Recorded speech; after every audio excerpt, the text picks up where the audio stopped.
Hacking a parish meeting. It certainly is a hot topic in St. Tammany Parish after a council member says he brought a concealed weapon to a meeting. Council member David Kugel says he did it after receiving threats. That's right. WDSU reporter Ariel Brumfield spoke to Kugel, who says elected officials need more options for protection. Ariel. St. Tammany Parish Councilman David Kugel, he tells me things have gotten so heated in recent months that he felt the need to take extra safety measures.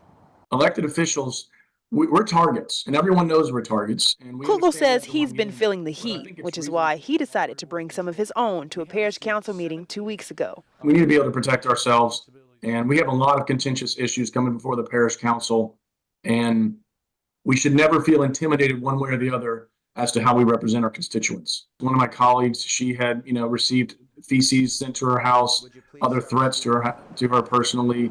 And in my case, I've had, anonymous phone calls, pictures of my wife uploaded online in a harassing manner, things sent to my home, emails, all those types of things.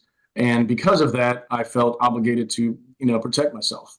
Kugel says he's faced months of harassment regarding his push to have children's library books better regulated against sexually explicit material. Children should be protected. I think that's generally the way St. Tammany feels about this. But that has brought some, just for whatever reason, that's brought some heat to myself and others. And that's why I felt I've had to, at times protect myself and make sure I'm protected as well as my family. Ahead of the meeting, Kugel says 4 sheriff deputies instructed him to keep the gun in a bag. He says Council Chair Arthur Lawlin also allowed it before telling him it was against the rules.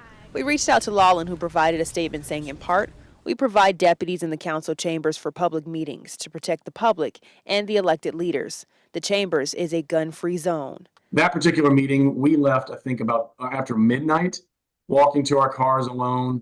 It's very kind of secluded area. I think people should be able to protect themselves, particularly those with concealed holders permits.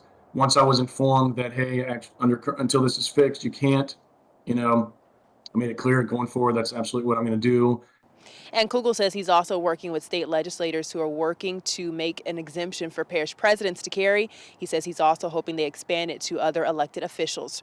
Reporting in St. Tammany Parish, I'm Ariel Brumfield, WDSU News. Parish President Mike Cooper issued a statement saying the St. Tammany Parish Sheriff's Office does an outstanding job of providing protection at public meetings. He says state and local laws should be followed.